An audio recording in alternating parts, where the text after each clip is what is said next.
Welcome to the channel. Today we are going to show you how to clear your browsing data in Chrome Canary on your mobile device.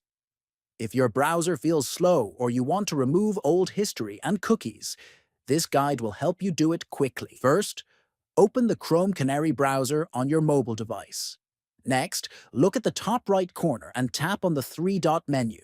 Then, from the drop-down menu, tap on Settings to open the browser configuration options. After that, tap on Privacy and Security. Now click on Delete Browsing Data. Once you are on the Delete Browsing Data screen, you will see a list of data types you can remove. Choose the data you want to delete, such as browsing history, cookies, or cached images and files.